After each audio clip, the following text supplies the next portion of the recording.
नाशिक लोकसभेच्या जागेवरून देखील महायुतीमध्ये वादाची ठिणगी पडलेली आहे। श्रीकांत शिंदेंनी महायुतीमध्ये कुणालाही विचारात न घेता हेमंत गोडसेंच्या नावाची घोषणा केल्याचा आरोप भाजपकडून केला जातोय।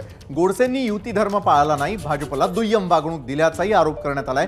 नाशिकची जागा भाजपला मिळावी अशी मागणीही कार्यकर्त्यांनी गिरीश महाजनांकडे केली आहे। भाजपनंतर राष्ट्रवादी काँग्रेसचे मंत्री छगन भुजबळ यांनीही शिवसेना खासदार हेमंत गोडसे यांच्या उमेदवारीला विरोध केलाय। तसंच श्रीकांत शिंदेंना उमेदवारी जाहीर करण्याचा अधिकार नसल्याचंही भुजबळ म्हणाले।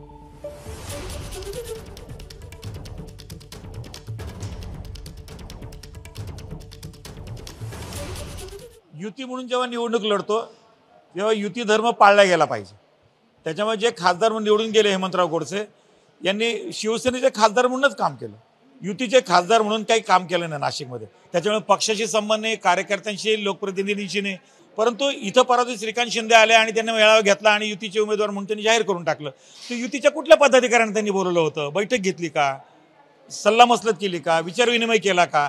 तर थोडं एक जबाबदारीच्या भूमिकेतून श्रीकांत शिंदेनी या ठिकाणी नाशिकमध्ये येऊन घोषणा करायला पाहिजे होती। ज्या वेळेला मागच्या वेळेला एकत्रित शिवसेना होती त्यावेळेची परिस्थिती काय होती गोडसेंना चांगलं माहिती आहे, म्हणून नाशिकचा आग्रह भाजपच्या कार्यकर्त्यांनी नाशिकला भाजपकडे असावी असा आग्रह धरलेला आहे।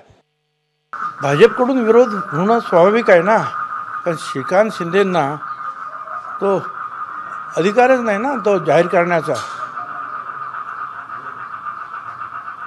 अशा रीतीने कसं काय ते जाहीर करू शकतात? थोडीशी शिस्त जी आहे युतीमध्ये सुद्धा पाळली पाहिजे ना सगळ्यांनी।